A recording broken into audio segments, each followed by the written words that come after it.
What's up, everyone? Carmine Danisco here with the Launchpad. Got some cool shows. We got some great shows on the calendar coming up, too. And today we're bringing on Kyle Schiedemeyer of Birdie Bombs. This is a really cool product if you're not a golfer and you just drive around in the carts. And we're going to talk a little bit about it. He's also the one of the top 24 inventors of 24. We'll talk a little bit about that. That's the UIA's Inspire Top 24, which is really cool. And we were just talking about that, how it's going to go up every year. So, it's going to be the top 50. I won't be around to worry about that stuff, but that's how it's going to go. Let's bring him on. Kyle, what's happening, my friend? How are you doing? Thanks for having me. Oh, man, no, it's great. I actually been waiting for this show, dude. I love your product, the idea of it, the fun part, and just, making those types of products that just scream, you got to have fun with this. Exactly. And I think something to keep in mind with Birdie Bombs is it matches today's golf. So I always have said that since COVID, when muni golf or public golf exploded, it's not your grandpa's game anymore. Like, gone are the days of the hushed whispers, the goofy pants, and it's all about swinging hard, partying hard. Birdie Bombs fits right into like the bright, bold clothing you see with like Bad Birdie or other brands right now. And so I think that I think Birdie Bombs fits right in with today's golf. So I'm excited to talk to you about it. And thank you again for having me. Yeah, no, thanks, man. Like we were just talking about how the summer is a busy season for you. You're up north, and obviously you're a golfer, but this is your busy season. What is the golf season up there? You're in Wisconsin? Yep. So I'm located in Wisconsin, born and raised. I say our public golf season, when it comes to kind of the rowdy outings, would be Memorial Day to Labor Day, is probably the bread and butter sweet spot of, we're going to put our heads down and grind, get to a bunch of events, host a bunch of tastings, sponsor holes, things like that. So we've been busy. This is our third summer where we've been launched. So we went live May 5th of 2023 in Wisconsin.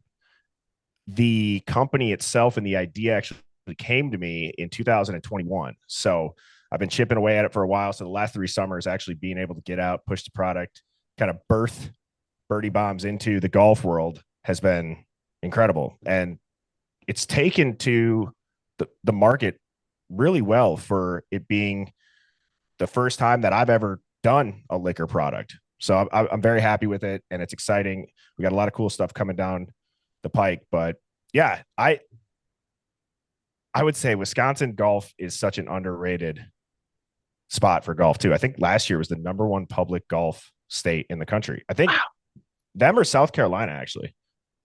Wow. Yeah. Yeah. So, I played up, and I don't remember the course, but I played up there one time. I had gone up to Oshkosh for the air show, but we played some golf. The course we played was awesome. I mean, the green, the colors, just the scenery. I wasn't ready for that type of golf in Wisconsin. I wasn't. So I think you probably get that when people come up to play up there. Oh, all the time. And I think people don't understand, Wisconsin summers are humid as hell. Like there's a ton of humidity here. I don't know if that matches kind of the Florida South climate, where whatever type of grass, the Bermuda grass, I don't know if it grow. I don't know anything about the landscaping or the greenscaping and keeping that, but the greens, the course is saying really good condition. Even the ones that just get beat up with outings, 4 or 5 outings a week, they don't go to hell that bad, which is pretty nice. Yeah. No, that's awesome. I mean, very cool stuff. Let's talk a little bit about the product, and let's go back to how you thought of the product. What were the things you did? So what were you and your buddy just out on the golf course, and one day, and you're like, oh shit, let's drink, and then why can't we just have some shots or something? I mean, how did it happen? It's one of my favorite aspects of Birdie Bombs to talk about, is how I came up with the idea. And so I'll just show this to the camera quick. This is Birdie Bombs. Looks like a box of Pro V1s, but instead of golf balls inside of it, there's shots. Inside the box, there's 4 sleeves of 3. So just exactly like the golf balls. Buying a box of 12 of them, you'll get 12 shots. These are 50 ml. Our first flavor is a tropical rum runner. So think palm trees, sunshine, toes in the water, ass in the sand. It's a very easy shot. It's 20%. We got 5 new flavors dropping in 2026. So I'm excited to talk about that. But before I do, going back to how I came up with the idea, it's similar to what you had guessed, except one of the things is actually, I'll do this. I'll take you back to COVID. Remember how being outside and golfing was like the only thing you could do? Yeah. Yeah. So I was doing medical device sales, and one of my buddies that I work with, we were going to skip out early on a Thursday afternoon or a Friday afternoon, and we were going to go play Brown Deer County course. And it's like 15 minutes outside Milwaukee. So I get off work. I'm at the course. I'm chilling on the putting green. I'm all checked in. I got the cart, and he calls me and he's like, "Man, I just got called into a case. I'm not gonna be able to make it." I'm like, "Oh, well." I like in my head, I'm like, I still want to play. So yeah. I'm already off work. Like I'm playing golf. So I go into the clubhouse and I talk to the guy who checked me in, or the starter person. And I'm like, "Hey, my buddy had to bail, so it's just going to be me. Can I tag along with the group behind me? Can I play through? Can I go as a single?" And he's like, "You can play along, or you can play with the group behind you." And he goes, "They're right there." And he points, and I turn around, and it's these 4 70-year-old grandmas. And they're like, "Come play with us. Come play with us." So I'm like, oh my God, dude, my afternoon just did a 180-degree turn. I thought I was going to be getting, half of the bag with my buddy playing golf. Now I'm golfing with 4 70-year-olds. So it's a nightmare. Dude, I'm just like, this is the worst, but they were the sweetest. They were the sweetest ladies. And I actually ended up playing the entire round with them.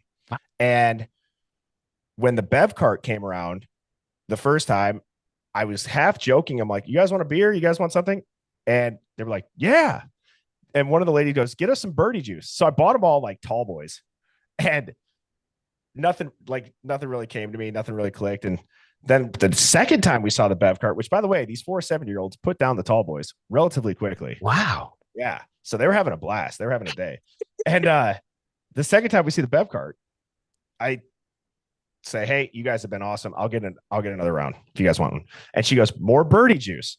And when she said that, this light bulb moment in my head went off. And I thought to myself, if these 4 70-year-old grandmas are calling drinks on the golf course something, and me and my buddies are calling drinks on the golf course something, whether it's birdie juice, aiming fluid, whatever, there's whatever name you want to give to it. Like, where is the product for that? And so the wheels were turning in my head the last couple of holes, and I got home and I'm like, I think that there should be a product for it. And the creative juices got flowing, and Birdie Bombs was born about 2 months later. I had a graphic designer. I had started figuring out where I'm going to source the product from, flew down to Florida a couple months later, found a distiller. The only dude that said yes to us. Wow. It's a family-owned distillery. They've been great to us. And we were able to go through a couple different flavor prototypes, packaging prototypes. All of that took about 1.5 years, 2 years. So that's when I was saying in May of 23, we were able to go live in Wisconsin. We dabbled in Florida, Georgia, and Missouri. But we have officially sold out of our first flavor. Wow. Which is great. So we wanted to do that. We wanted to put our first flavor, as I was saying, it's kind of it's an easy to take, fruity. It's not going to like blow your doors off type of flavor. And we just wanted to see, do we have something? Is the packaging, is the concept there? We've learned a lot with pricing and flavor notes. And so, yeah, as I was saying, we got a flavor specialist to help us design our next 5 flavors that'll be dropping in 2026, and I'm very excited for it. So expect to hear more soon about it.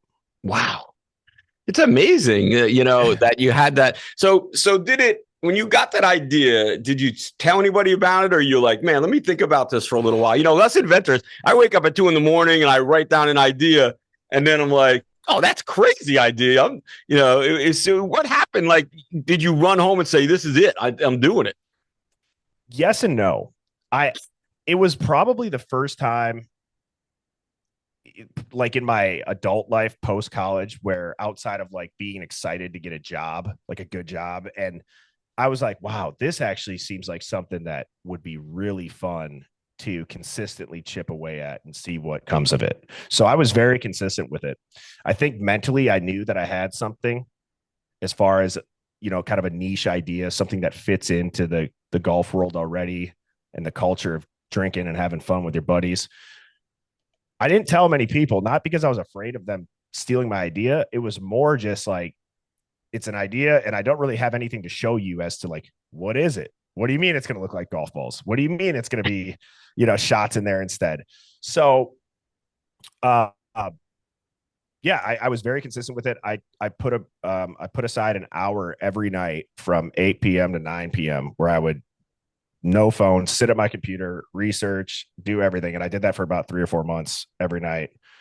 And then I remember getting my first prototype, which I don't know if I have it in here, but if you've ever invented something, this is now what I tell people. The hardest part about coming up with an idea, it's not the idea. It's how do you make that idea come into the physical realm, right? It's what is the process to actually have a product become a product. And I think as soon as I got that first prototype in my hand, I'm like, oh, hell yeah. I'm going to do something with this. And I think that people are going to really have fun with it. You know what's great about this type of product is you can have fun with it. It's not like a product that you're like, oh my God, buy this thing. It's going to take 50 strokes off your game. Yeah, hey, it might. There might be a diminishing return. And that's what people need more of. I mean, you see it on the golf course, people throwing their clubs and they're doing, man, just go out and have fun. That's kind of what really caught my eye about your product. Not only is it cool colors and you're making it sound awesome, but you made it in the sleeve of golf ball. So you really got a lot of creativity in it. Mm-hmm. Yeah, it's a little novelish, but it's a functional novelty, right? Like the other thing too that we've learned is like on the bev cart, right? What's the one thing that you can get on a bev cart right now for a shot? It's the same old tired burn of a cinnamon whiskey shot. Without, you guys could probably guess what shot I mean. It's not that it's bad, but it's just like that's like really what's the only option. There, you got to think about it's 85, sunny, sun's beating down on your neck. Man, cinnamon whiskey, that's refreshing. So while we will offer that flavor, we have some other really cool ones coming down the pike. We have a transfusion shot, we got a lemon drop, we got a strawberry margarita, we got the whiskey snap, like the Jameson green tea shot, tasting one. And I just think it's gonna offer a variety on the bev cart that not many courses have. Wow. Yeah, I love it. I was just telling, I have one of our inventors, Brian, right next to me. And while I'm talking to you, Bernard Langer is texting me. That's awesome. And I'm like, you want to come on the podcast? No, yeah. But anyway, so no, awesome, man. I that's what I loved about this product. So tell me a little bit about the process of, I mean, this is not something that, it's not a golf club. This is something that people are, next time they get in their hand, they're drinking it, So, I mean, is there some pressure to that? Like, hey, man, this has to be good. It's got to be safe. How do we do this? Yeah, absolutely. And so I had to really research, and I'm not going to try to overhype how much research I had to do with going into the alcohol and liquor industry, but it was a lot. That was a really big process of it, because I thought it was as simple as almost like private labeling. Like, I'm going to go to a big vodka or a big, liquor company. I'm going to be like, hey, can I use your vodka? And then mix it. That's not how it works at all. It's not like you have to go and you got to find somebody who's going to make a formula that's proprietary to you. It's got to be registered and they have to approve it with the TTB, and you have to have the SKUs and you have to have everything approved so that that it's safe. To your point, if you get a Birdie Bomb in Florida and you get a Birdie Bomb in Wisconsin, it's what we say is in each of those is in those from a consumption standpoint. Then you worry about allergies or, is it really going to stay stable? Is the 20%, 40 proof enough with the alcohol content and flavoring and things like that to make it stay tasting good at room temperature, whether it's chilled? So there is a lot that goes into it. And then from a legal standpoint in the US, I feel like in the liquor world, Uncle Sam makes sure he gets his cut every step of the way. Since Prohibition ended, there's the 3-tier system. So essentially, there's 3 taxes that Uncle Sam needs to get, but it also keeps everything completely separate. So I use the analogy of, although I'm the brand owner, right? I'm kind of like hovering above it, umbrellaing of the whole process, because if you distill it, you can't distribute it. If you distribute it, you can't retail it, and so on and so forth. It goes in that circle. Now, there's some exceptions with breweries, things like that, but for something like what we're doing, yeah, we're having to have 3 separate partnerships for it. Wow. I didn't know that. Yeah. So sometimes I think, and I'm like, man, if there wasn't that 3-tier system, like drinks at the bar, drinks on the course, they'd be, a reasonable price. If you really think about it, I mean, everyone's getting their cut. Yeah, So, yeah, and that's America, man. oh yeah, welcome to America. So I'm in. Is there any refrigeration or anything? I mean, this stuff how long can it last? Is it something that when you get it, you're like, man, we're under the gun to sell this? Yeah, no. So it is shelf stable.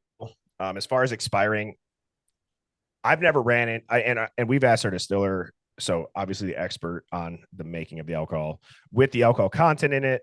The only thing sometimes you might see, which we don't use, is if the alcohol content is not enough, and if you put dye in it or flavoring, which we don't. Ours is actually a distilled spirit. But if you did, sometimes that dye or flavoring will float to the top. So it's like, that's why a lot of products you see now, they say shake well, stuff like that. We don't necessarily need that, but it tastes good at room temperature.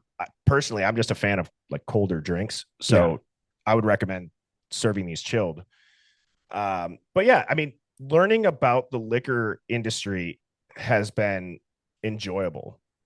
It really has been enjoyable. And especially when I'm having to learn it for the ability to do this, right? So there was a reason for me learning it.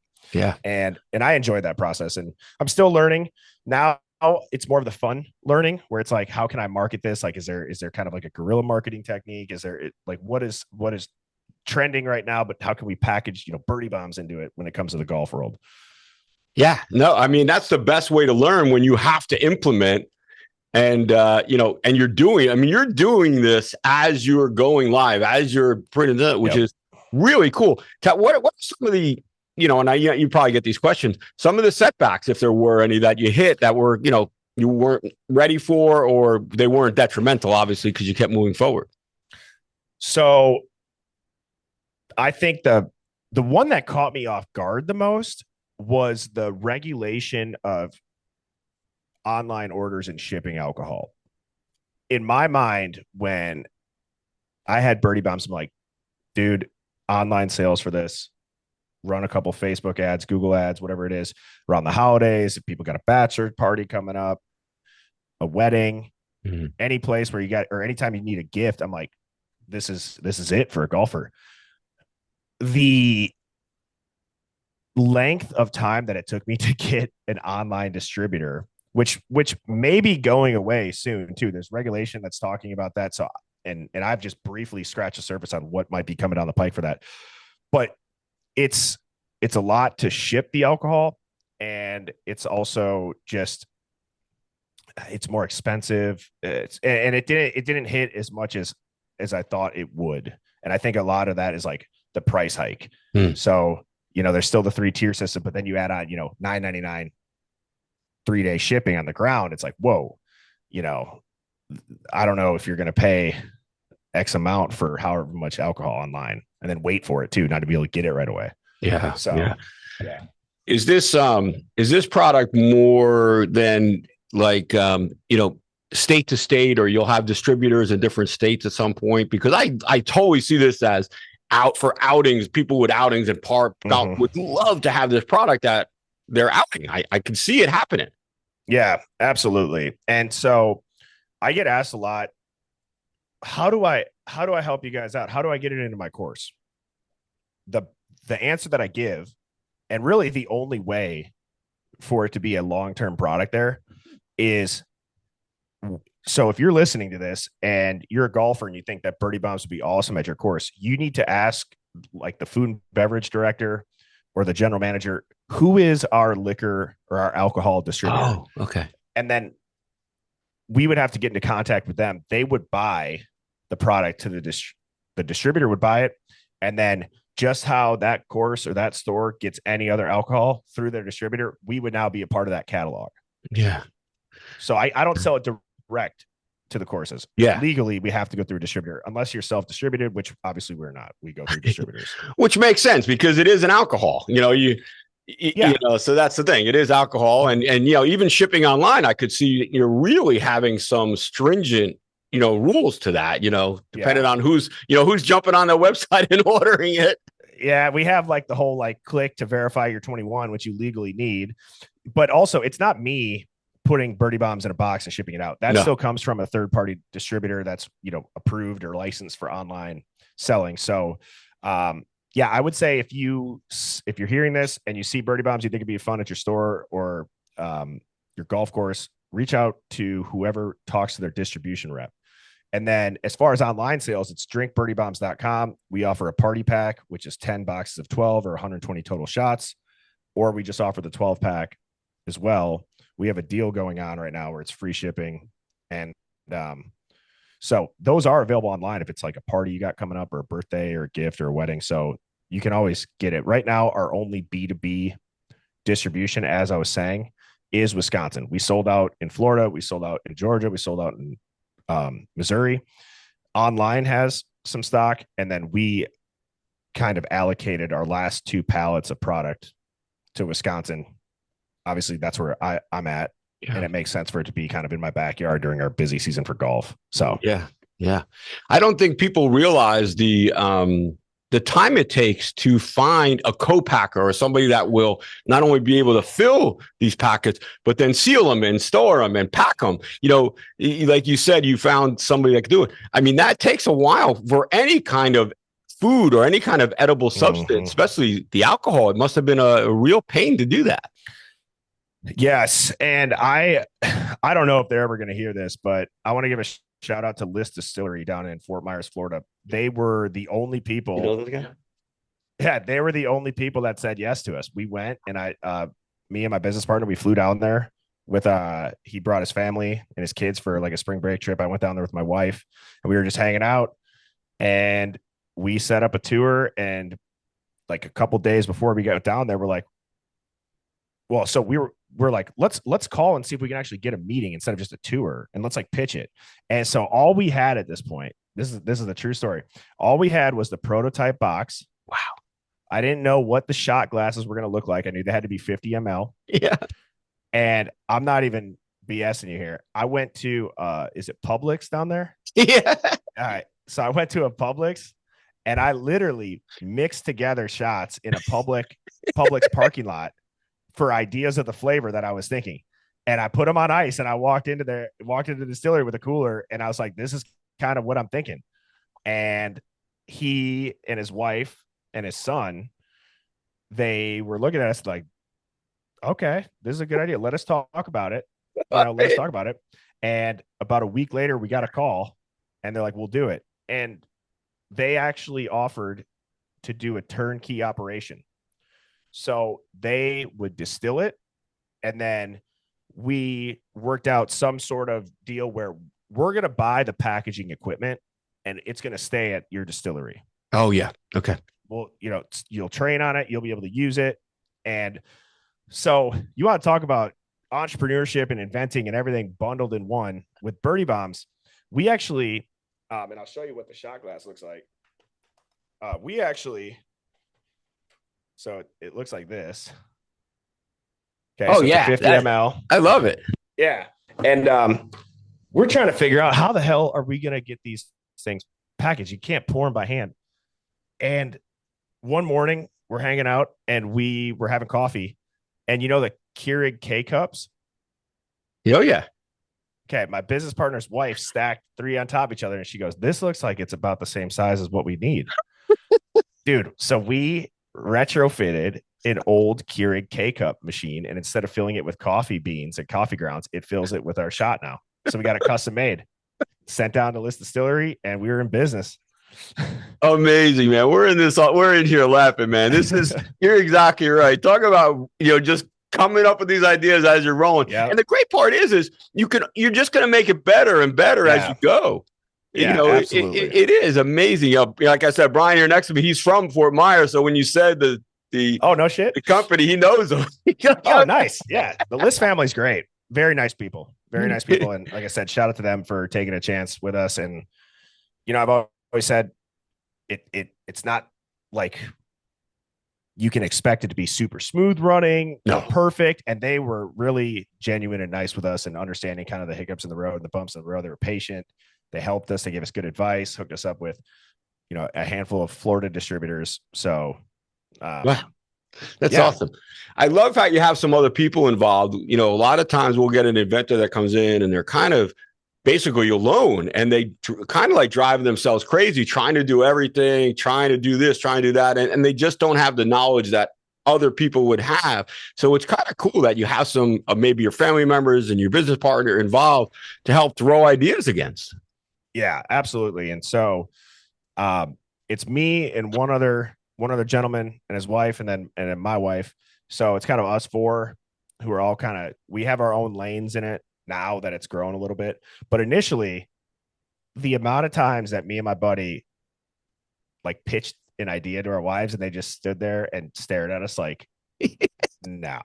You know what I mean? We're like, what if we did this? And then it's like, we're like, we should do a Cart Girl calendar to promote Birdie Bombs. No. Oh, yeah. Okay. No. Yeah. Like, you're in trouble.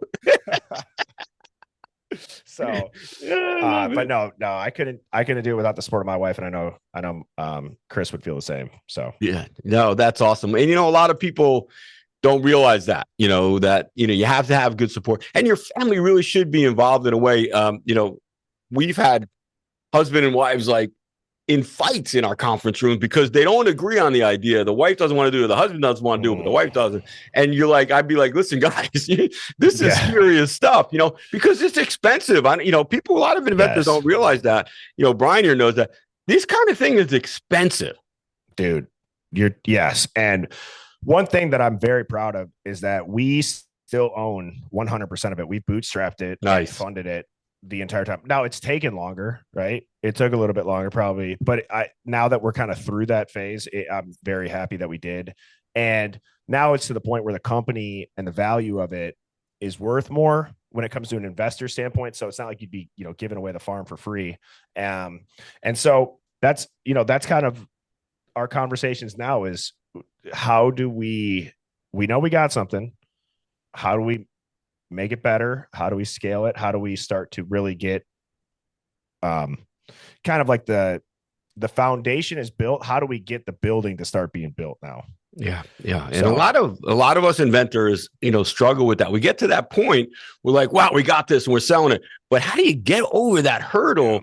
And and that's the thing. And is this something that you think you might want to build for years and years, or maybe exit in a few years? I'm enjoying it right now. So I've thought about that in general. Like, obviously people will ask me that. I can tell you this right now, I'm not doing it for the money.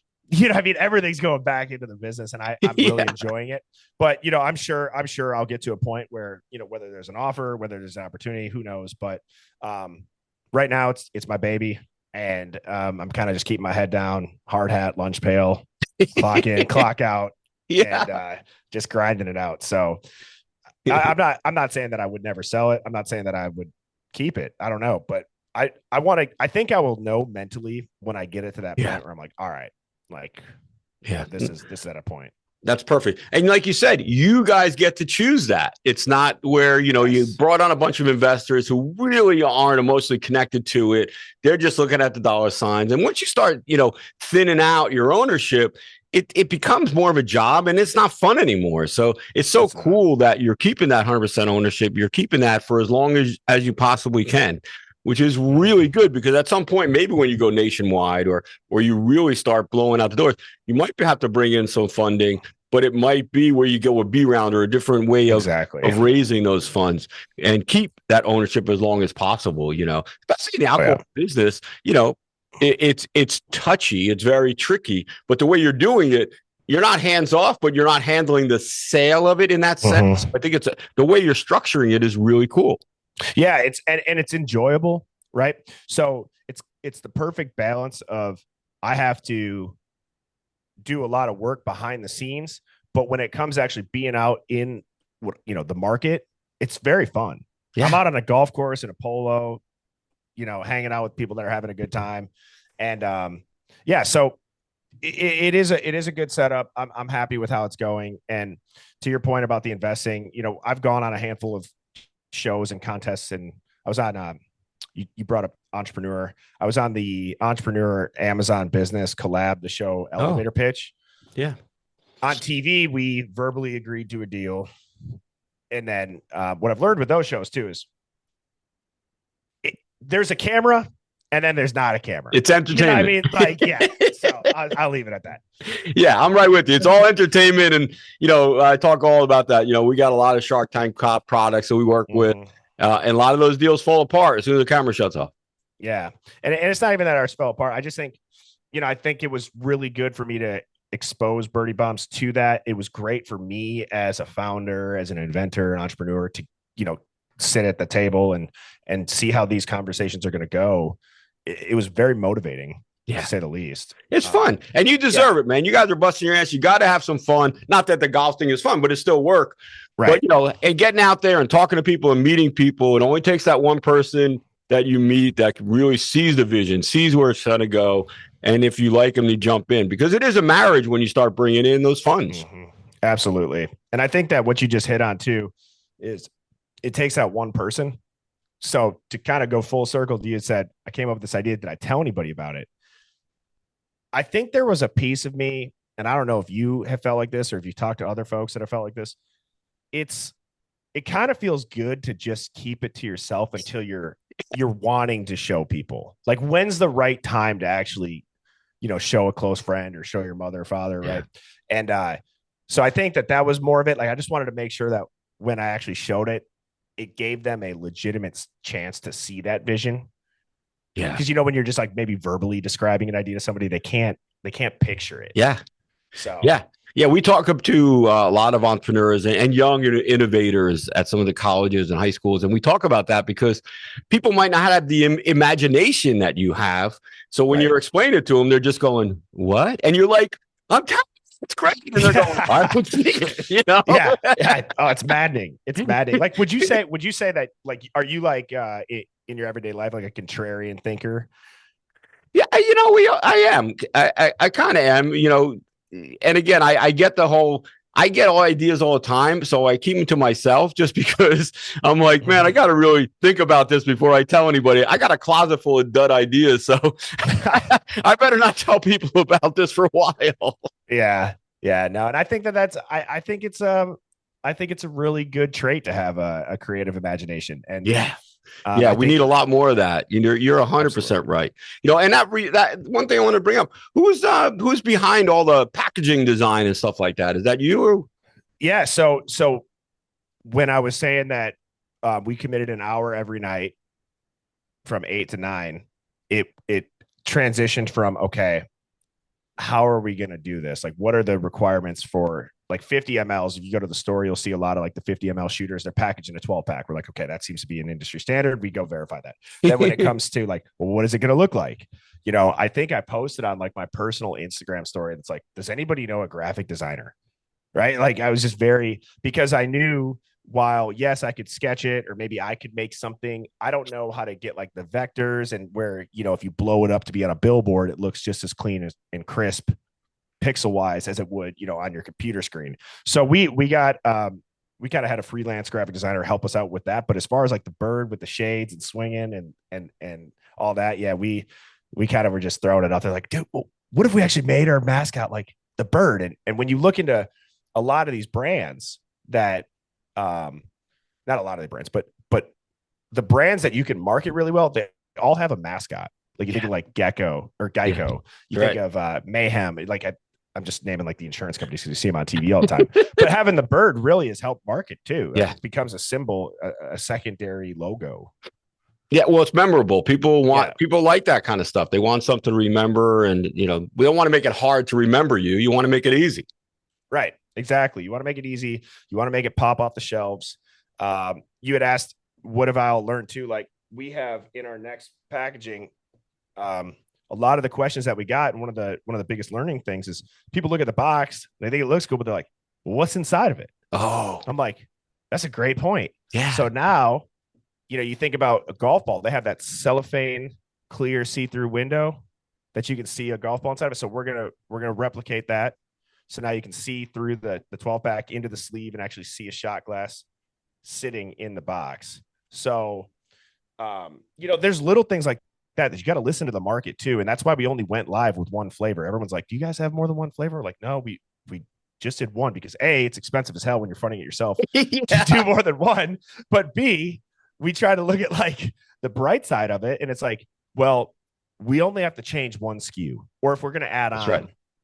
We're not backtracking multiple SKUs. So, yeah, you want so many people to ask for another one, different one, that it drives you crazy. And then you go, yes. Okay, because everyone wants to spend your money. Everyone, yes. Oh yeah, you should have 7 or 8 flavors. Okay, give me the money for it. Huh?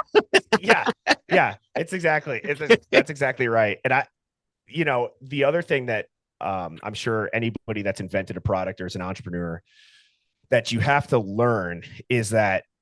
And I learned these doing tastings at even just like supermarkets where they don't know you're the owner of it.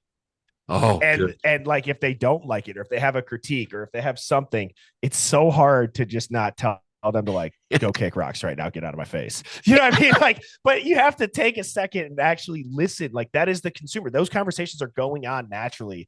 And so I would encourage people to go out there and like, don't run from that. Now, if you're hearing the same thing over and over and over and over and over again, you don't see it. Well, maybe you got to start to listen. But yeah, to your point, there was a lot of people asking like, well, what other flavors do you have? Or I'm not really like a fruity shot guy. I kind of like, a whiskey or a tequila. So, okay. Yeah. So am I. Just drink it. yeah, exactly. Drink it. That's great. That's awesome. It's coming.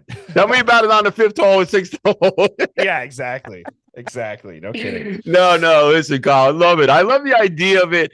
I love golf. I love the whole lifestyle of golf. And, we get a lot of golf products here. And it's so much fun to see products that just aren't about, this is the better swing, or it's going to go further, or whatever it is, because we all suck at golf. We're just out there to have fun. Dude, that is so true. As far as my golf game, terrible for the brand. Okay. But I have a ton of fun. Yeah. And I love the holes that somehow I look like Tiger Woods, even though the next hole I look like I've had 9 birdie bombs. You know what I mean? Exactly, man. And if you go out there to have fun, that's what I like about your products like yours. Mm-hmm. It's really enhancing having fun instead of worrying about if I made a stupid putt or whatever. Yeah. You're out on the greatest areas, the greatest lawns, the greatest scenery that money can buy, and you're worried about making one more putt. Yeah, I agree. And to each their own, because I've gone to super nice courses where I got a caddy and I'm like, I'm not drinking. I'm going to try. And then by like the 3rd hole, I'm like, somebody give me a beer. I need a drink. Exactly. No, awesome, man. Awesome, Kyle. Well, listen, it's been great having you on. Basically, I want to be like, yell to everyone to get some of these in their hands. And, so, I mean, is the website the best place to go to get it, or do you have it, or is distribution centers? What's the best way to get this in their hands? Yes. So the best way, if you want to get Birdie Bombs, you can get them on our website, www.drinkbirdiebombs.com. We have a sale going on for the summer. It's free shipping on all of our products. We have a discount that's built into it right now. So that's how you can get it. If you want it now, you can definitely still buy it online. We have stock. If you are interested for getting set up with your course, or if you have any distribution contacts, my email is Kyle, Kyle, at drinkbirdiebombs.com. Yeah. So please send me an email with any kind of info. I'm always, open to hearing people out, hopping on a call, seeing, is this, going to be a good fit? So if people want to get a hold of me, that's how you would. Because this could be a good in for some of these people that do catering at golf courses, or starting to carry your product, or could really be new. And you could maybe be the only one in their state to start this off. It could be a great way to get going. Absolutely. And I I've thought about that. I've thought about if you own a wedding venue that's on a golf course, like how cool would it be that all the groomsmen get a box of Birdie Bombs? Or if you, like in Wisconsin, we got Sand Valley. It's a great course. Yeah. Like they do guys trips all the time, put a box in each room or something. So there's a lot of ideas like that to enhance the experience for your own property or your own business because it's new. And like I said, we have only been live since May 5th of 2023. So there's a lot of people that still haven't seen it. That's good. Yeah, awesome, man. I love it. So there's still a lot of opportunity, not only for you guys, which I love what you're doing, but for people out there that just love the lifestyle, the golf industry. There's a lot of room to grow and help you guys grow too. So it's awesome, man. I really love it. So appreciate you coming on the show today. Please keep us informed. We're going out to the PGA show next year. I think it's January or whatever. I'd love to, if you guys can't make it out, I'd love to have some of your product out there to display, but I'll let you know as that comes around. We run the innovation area at the PGA show every year. So this would be a really cool product to show off there. I would love to go. And if I can, I will. But if not, I will for sure get you hooked up with some Birdie Bombs. So we'll talk. Yeah. And listen, if you do send me some, you're not getting them back. Hey, I wouldn't want them back. Enjoy them, brother. All right, Kyle. Listen, man, thank you very much for all you listeners out there. Going out to Kyle's website, drinkbirdiebombs.com. It's such a cool idea. I love it. And please go on out to Google Play or iTunes, wherever you consume your podcast content, and leave us a rating and review. We could really use it. And for myself, Carmen Nisso, for Kyle, thank you so much for jumping on with us today. And we will catch you all next time. You all take care. Thank you so much.